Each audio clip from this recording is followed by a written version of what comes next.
আজ রাতে হান্নান মাসুদকে হত্যা করেছে বিএনপি কর্মীরা। তারেক রহমান গ্রেফতার হতে পারেন। টোকাই একজন সমন্বয়ক এমপি হয়েছে হান্নান মাসুদ, তাকেও কিন্তু বিএনপির কর্মীরা কঠিন একটা ধোলাই দিয়েছে। দর্শক দেখতে পাচ্ছেন হান্নান মাসুদকে কিভাবে গণধোলাই দেওয়া হচ্ছে এই মুহূর্তে। এদিকে আজ এমপি হান্নান মাসুদের উপর বিএনপি কর্মীরা কঠিনভাবে আক্রমণ করেছে। বিএনপির অ্যাকশনে সারা দেশেই ধ্বংসলীলা চলছে। তারেক রহমান গোপনে সবাইকে অনুমতি দিয়েছে এই অ্যাকশনের জন্য। আওয়ামী লীগ শুধু প্রকাশ্যেই আসছে না, ডক্টর ইউনূসের বিরুদ্ধে মামলার প্রস্তুতিও নিচ্ছেন আওয়ামী লীগ পন্থীরা। গুনে গুনে 4টি অপরাধের কারণে অধ্যাপক ডক্টর মোহাম্মদ ইউনূস সহ তার নেতৃত্বাধীন সরকারে যারা উপদেষ্টা ছিলেন তাদের বিরুদ্ধে মামলা করার ঘোষণা দিয়েছেন। রাজনীতিতে এক নতুন ইতিহাস সৃষ্টি করছেন, এক্সাম্পল সৃষ্টি করছেন, বিরল ঘটনা ঘটিয়ে দিচ্ছেন জামাতের এমপিরা। মীমাংসিত বিষয় নিয়ে যদি আবার বিতর্ক তৈরি করা হয় তাহলে জনগণ বাধ্য হবে রাজপথে নামতে। আজকের সরকার দল তাদের কার্যক্রম আচার আচরণ দেখে মনে হচ্ছে তারা সেই পথেই হাঁটছে, সেই পথে হাঁটার চেষ্টা করছে। আমরা খুব স্পষ্টভাবে বলেছি, বাংলাদেশে নতুন কোন স্বৈরতন্ত্রের উত্থান আমরা করতে দেব না। ডক্টর ইউনূস সরকার ক্ষমতা থেকে বিদায় নিয়েছে, কিন্তু যাওয়ার আগে ভারতের বুকে এমন এক কাঁটা বিধিয়ে দিয়ে গেছে যা নিয়ে এখন তোলপাড় মোদী সরকারের অন্দরমহলে। রাষ্ট্র ক্ষমতায় আসার সাথে সাথে বিএনপির রাজনীতি কার্যত এলোমেলো হয়ে গিয়েছে। এক্ষেত্রে তারেক রহমান বিএনপিকে একটা শৃঙ্খলার মধ্যে ফেরাতে শত চেষ্টা করে ব্যর্থ, তিনি পারছেন না। হ্যাঁ, তারেক রহমান বিএনপি কর্মীদেরকে শৃঙ্খলার ভিতরে আনার জন্য চেষ্টা চালিয়ে যাচ্ছেন। অন্যদিকে আজকে বিএনপি কর্মীরা ভয়াবহ একটি ঘটনা ঘটিয়ে দেয়, হান্নান মাসুদের উপর সরাসরি আক্রমণ করে। দর্শক শ্রোতা, আপনারা জানেন সারা দেশের মধ্যেই বিএনপি কর্মীরা অনেক ঘটনা ঘটাচ্ছে এবং বিএনপি কর্মীদের এই ঘটনা দেখে দেশের প্রত্যেকটা জনগণ বলতেছে বিএনপি বেশি দিন ক্ষমতায় টিকবে না, তারেক রহমানের পতন খুব শীঘ্রই হবে। আপনারা দেখতে পারবেন এই মুহূর্তে দেশের অবস্থা এবং তারেক রহমানের অবস্থা, সবকিছু দেখতে পারবেন এই একটি ভিডিওতে। হাতিয়ার যে টোকাই একজন সমন্বয়ক এমপি হয়েছে হান্নান মাসুদ, আরেক জমিদারের নাতি, তাকেও কিন্তু বিএনপির কর্মীরা গতকালকে কঠিন একটা ধোলাই দিয়েছে। তার মাথা ফুলিয়ে দিয়েছে, পাছা লাল করে দিয়েছে, হাত পা সকল কিছু লাল করে দিয়েছে। মাইর করা হয়েছে, কিন্তু বিচারও পাবে না, কাউকে বলতেও পারছে না, সহ্য করতে পারছে না, জাস্ট অনুভব করছে মাইর যে বেশি করা হয়েছে। এই টোকাই হান্নান মাসুদকে কিন্তু বিএনপির কর্মীরা টাইম নিয়ে প্রতিদিন এভাবে করে একবার একবার ধোলাই দিতে হবে, একেবারে মেরে ফেলা যাবে না। কারণ এই টোকাই হান্নান মাসুদ 5 আগস্টের পরবর্তী সময় কয়েকশো কোটি টাকার মালিক হয়ে গিয়েছে হঠাৎ করে। এই টাকার উৎস কোথায়, এই টাকার মালিক সে কিভাবে হলো? সে টকশোতে 5 আগস্টের পরবর্তী সময় কান্নাকাটি করে করে বলতো, হাতিয়ারের মধ্যে সবচেয়ে ভাঙা বাড়িটি আমার, এভাবে কান্নাকাটি করে বলতো। সে ভাঙা বাড়ি এখন 2-3 তলাতে পরিণত হয়েছে। সে তার বাবার সম্পত্তির পরিমাণের থেকে তার সম্পত্তির পরিমাণ 10 গুণ বেশি হয়ে গিয়েছে। এটাই এখন রিয়েলিটি। সো বিএনপির কর্মীরা এই টোকাই সমন্বয়কদেরকে মেরে মেরে প্রশ্ন করতে হবে জনগণকে সাথে নিয়ে, যে তোমার এই টাকার উৎস কি, তুমি কি ব্যবসা করো, আঙ্গুল ফুলে হঠাৎ করে কিভাবে কলা গাছ হয়ে গিয়েছো, তোমার হাতিয়ার ভাঙা বাড়ি এখন বিল্ডিং এ কি করে পরিণত হয়েছে, তুমি কিভাবে এমপি হলা, এমপি হওয়ার জন্য নির্বাচন করার জন্য এত টাকা কোথায় রেখে পেলা, এই সকল প্রশ্ন করা হবে আর ডেইলি টাইম নিয়ে মারা হবে। এভাবে করে করে পাছা লাল করে দিতে হবে, মাথার মধ্যে মেয়ের টিলা বানায় ফেলতে হবে, হাত পা লাল করে ফেলতে হবে, কিন্তু একেবারে মেরে ফেলা যাবে না। কারণ এদেরকে প্রত্যেকদিন এক দফা ডোজ দিয়ে মারতে হবে, তা না হলে কাজ হবে না। শুধু এই টোকাই হান্নান মাসুদকে মারলে হবে না, জনগণ এই পেটলা নাহিদকে ধরে তার পেটের ভুঁড়ি কমিয়ে দিতে হবে। আমার কথা হচ্ছে, এই গোপালবার পেটলা নাহিদ বয়স এখনো 30 হয়নি, তার পেটের যে ওজন, এত পরিমাণ খানা খাই সারাদিন, যেখানে যায় সেখানে, টাকার ওজন খানার ওজনে সে এখন হাঁটতে পারে না, জায়গায় জায়গায় হাঁটে গোপাল ভাড়ের মতো। এই টাকার উৎস কোথায়? পেট মেরে মেরে কমায় ফেলতে হবে পেটলা নাহিদের।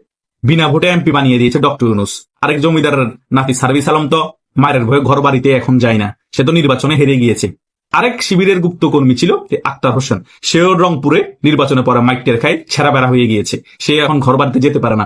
সাধারণ জনগণ পাইলেই তারা গণদোলাই দিবে, সে ভয়ে এখন ঘর বাড়িতেই যায় না। তারা নাকি এমপি, তারা কিসের এমপি? তাদেরকে ভোট দিয়েছে কি? সারা বাংলাদেশ মিলে সকল এনসিপির টোকাইগুলো 5 থেকে 10,000 ভোট পাবে না। এদেরকে ডক্টর ইউনূস সিলেক্টিভ ভাবে 6 জনকে এমপি বানিয়ে দিয়েছে। এটাই হচ্ছে রিয়েলিটি। তাই জনগণ যে মিশনে নেমেছেন, বিএনপির কর্মীরা যে মিশনে নেমেছেন, তারা সেই মিশন নিয়েই বিজি থাকেন। দফায় দফায় টাইম নিয়ে এ সকল টোকাই সমন্বয়ক এমপিদেরকে মারা হবে। আর যে সকল সমন্বয়কের মধ্যে জমিদারের নাতি আছে তাদেরকে টাইম নিয়ে মারতে হবে। তাদেরকে প্রশ্ন করতে হবে, তোরা কি 5 আগস্টের পরে জমিদারের নাতি হয়েছস, নাকি 5 আগস্টের আগে থেকে তোদের পূর্বপুরুষ জমিদার ছিল? সে সকল বিষয়ে ব্যাখ্যা দিতে না পারবে, প্যান খুলে সরিষার তেল লাগিয়ে ট্রস 1 ঘন্টা পিটাবেন। এরপর দিন আবার আসবেন, আবার এসে আবার প্রশ্ন করবেন, তোরা কি 5 আগস্টের আগে তোদের 14 খানদান জমিদার ছিল নাকি 5 আগস্টের পরে তুই জমিদার নাতি হয়েছিস?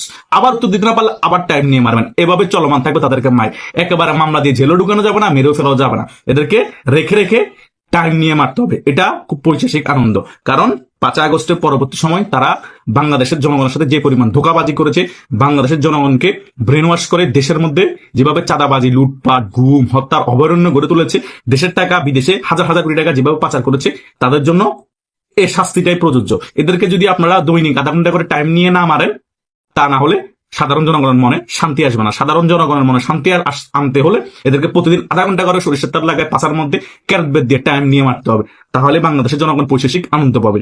আওয়ামী লীগ শুধু প্রকাশ্যেই আসছে না, ডক্টর ইউনূসের বিরুদ্ধে মামলার প্রস্তুতিও নিচ্ছেন আওয়ামী লীগ পন্থীরা।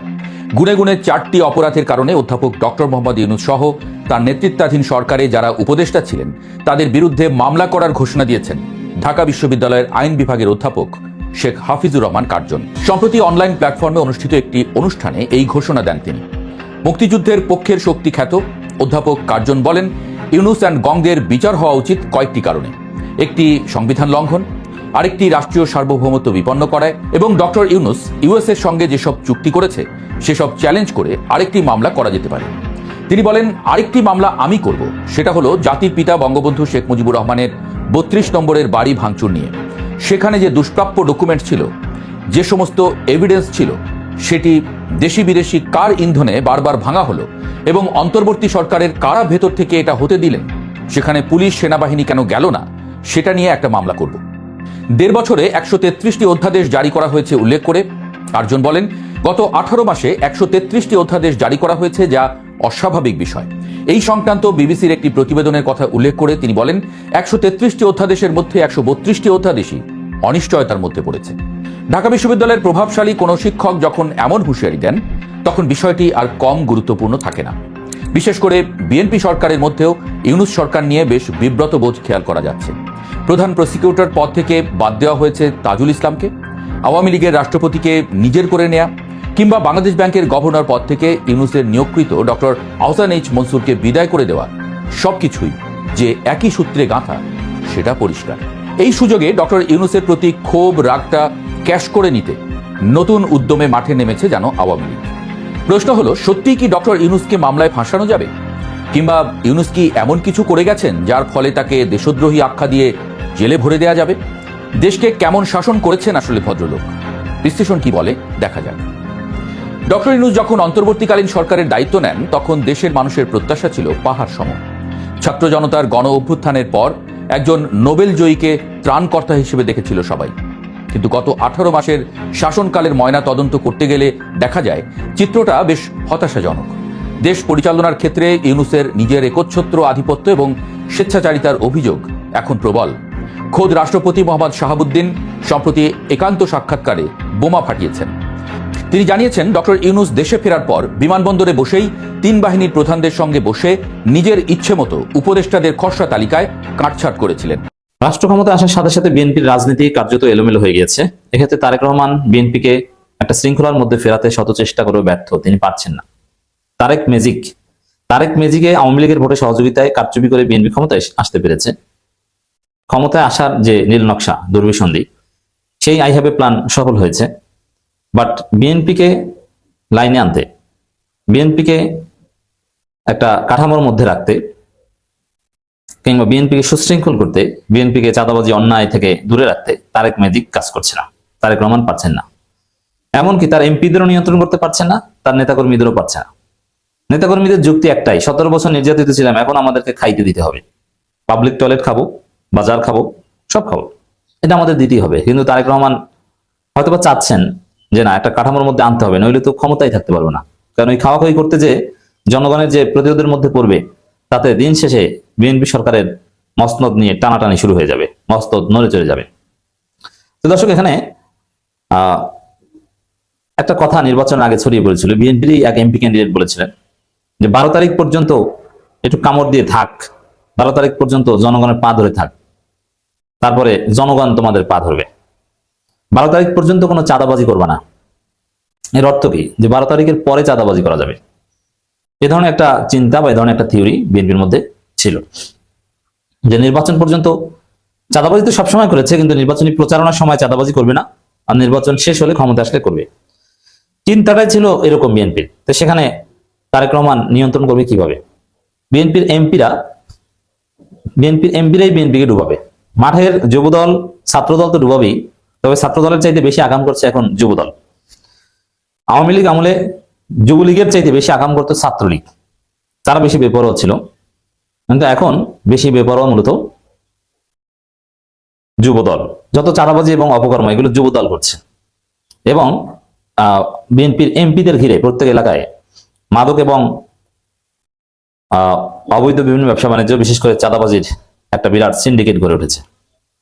এবং ওই এমপির অনুসারীরা খাবে, প্রতিপক্ষকে খেতে দিবে না। যেহেতু এখানে জামাতের সাথে কোনো কম্পিটিশন নাই, বিরোধী দলের সাথে কোনো কম্পিটিশন নাই, যে জামাতে এইটা খাবে না, জামাতে এগুলো খেতে যায় না, একটাও খাবে না। মীমাংসিত বিষয় নিয়ে যদি আবার বিতর্ক তৈরি করা হয়, তাহলে জনগণ বাধ্য হবে রাজপথে নামতে। আজকের সরকার দল তাদের কার্যক্রম আচার আচরণ দেখে মনে হচ্ছে তারা সেই পথেই হাঁটছে, সেই পথেই হাঁটার চেষ্টা করছে। আমরা খুব স্পষ্টভাবে বলেছি, বাংলাদেশে নতুন কোন স্বৈরতন্ত্রের উত্থান আমরা করতে দিব না। উত্থান করতে হলে আমাদের জীবনের উপর দিয়ে সেটা হতে হবে। ফলে সংস্কার প্রক্রিয়া বাস্তবায়ন হতেই হবে। যদি সংসদে না হয়, সেই লড়াই রাজপথে গড়াবে। আমরা সেই লড়াই রাজপথে গড়াতে চাই না। আমরা চাই, মানুষ ভোট দিয়েছে, যেরকমই ফলাফল হয়েছে আমরা সেটা আপাততকালীন একসেপ্ট করে আমরা সংসদে গিয়েছি। সংসদে আলাপ আলোচনার মাধ্যমে আমরা এগুলোর সমাধান করব।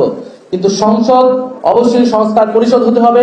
যদি সংসদ সংস্কার পরিষদ না হয়, সংসদে যদি কথা বলার জায়গা না থাকে, তাহলে সেই লড়াই রাজপথে গড়াবে। আমরা রাজপথের প্রস্তুতি আমরা নিচ্ছি ইনশাআল্লাহ। আমরা খুব স্পষ্টভাবে বলবো, ট্রাইব্যুনালে যাতে কোনো ধরনের আর কোনো হস্তক্ষেপ না করা হয় এবং ট্রাইব্যুনাল যাতে নিরপেক্ষভাবে সুষ্ঠু বিচারের পথে চলে, এবং যারা ভিকটিম, যারা সাক্ষ্য দিয়েছে, যারা ভিকটিম, তাদের নিরাপত্তার ব্যবস্থা করতে হবে অতি দ্রুত সময়ের মধ্যে।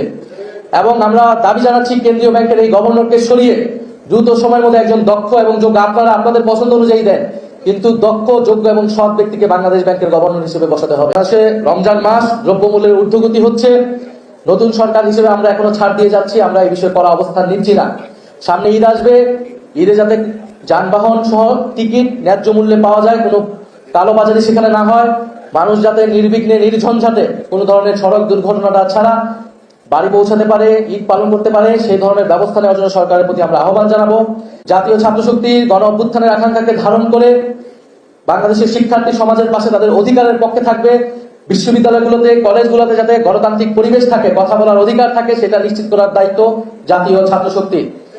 এবং শহীদ পরিবারগুলোর পাশে আপনারা থাকবেন, আহত যোদ্ধাদের পাশে আপনারা থাকবেন।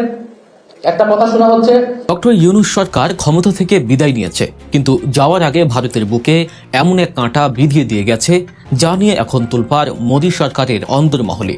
শেখ হাসিনা পতনের পর অন্তর্বর্তী সরকার যে উদ্যোগটি নিয়েছিল, নতুন বিএনপি সরকার ক্ষমতায় আসার পর ভারত ভেবেছিল সেই প্রজেক্ট বুঝি এবার বন্ধ হবে, কিন্তু না।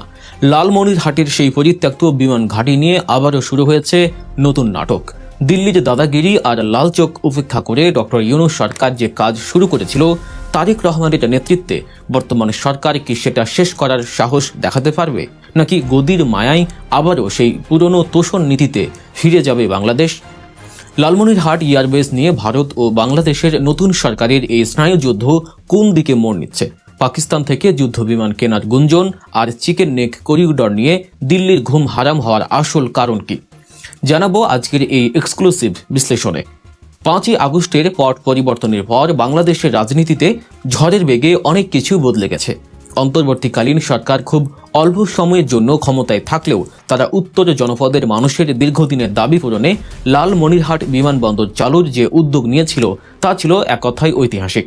দ্বিতীয় বিশ্বযুদ্ধের সময় তৈরি দক্ষিণ এশিয়ার দ্বিতীয় বৃহত্তম এই বিমান ঘাঁটিটি দীর্ঘকাল অবহেলায় পড়েছিল, কিন্তু ডক্টর ইউনূসের সরকার ক্ষমতা নেয়ার পরপরই ঘোষণা দিয়েছিল এটি আবার সচল হবে। কাজও এগিয়েছিল অনেকটা। এখন ক্ষমতায় নতুন সরকার, প্রধানমন্ত্রী তারেক রহমানের নেতৃত্বে দেশ চলছে। আর ঠিক এই মুহূর্তেই ভারতের কূটনৈতিক পাড়ায় শুরু হয়েছে তীব্র গুঞ্জন। মোদী সরকার আশা করেছিল ডক্টর ইউনূস সরে যাওয়ার পর হয়তো লালমনিরহাট প্রজেক্ট ফাইলবন্দি হয়ে যাবে, কিন্তু বাস্তবতা হলো রাষ্ট্রযন্ত্রের এই মেগা প্রজেক্ট চাইলেই হুট করে বন্ধ করা যায় না। বরং বর্তমান সরকার যদি এই প্রজেক্ট এগিয়ে নেয়, তবে তা হবে ভারতের জন্য বড় এক চপেটাঘাত। কেন ভারত এই বিমানবন্দর দর্শক আপনারা তো দেখলেন এখানে কি কথা হচ্ছে, অনেকেই কিন্তু অনেক কথা বলতেছে, অনেকে আলোচনা করতেছে, অনেকে সমালোচনা করতেছে। বিশেষ করে এখানে আমরা দেখতে পাচ্ছি যে হান্নান মাসুদের বিষয়ে কথা হয় এবং বিএনপি কর্মীরা যে বিভিন্ন কর্মকাণ্ড চালাচ্ছে এবং বিএনপি দলের উপর যে বিভিন্ন প্রভাব পড়েছে এইগুলো নিয়ে কথা হয়। গাইজ, এই বিষয়গুলো দেখে এবং দেশের রাজনীতির প্রেক্ষাপটগুলো নিয়ে আপনাদের মন্তব্য কি? আপনাদের গুরুত্বপূর্ণ মন্তব্যটা অবশ্যই আপনারা আমাদের কমেন্ট বক্সে লিখে যাবেন। আর হ্যাঁ, এখন আপনাদেরকে আমরা যা কিছু দেখিয়েছি সব কিছু আমরা সোশ্যাল মিডিয়া থেকে সংগ্রহ করেছি, এখানে আমাদের নিজস্ব কোনো মন্তব্য নেই বা আমাদের নিজস্ব কোনো সিদ্ধান্ত নেই। সর্বশেষ আপনাদের কাছে আমাদের একটা রিকোয়েস্ট থাকবে, আপনারা আমাদের চ্যানেলের নতুন দর্শক হয়ে থাকলে চ্যানেলটি সাবস্ক্রাইব করবেন এবং পাশে থাকা বেল বাটনটি বাজাবেন যাতে করে নেক্সট ভিডিওটা সবার আগে আপনাদের কাছে পৌঁছে যায়। ধন্যবাদ।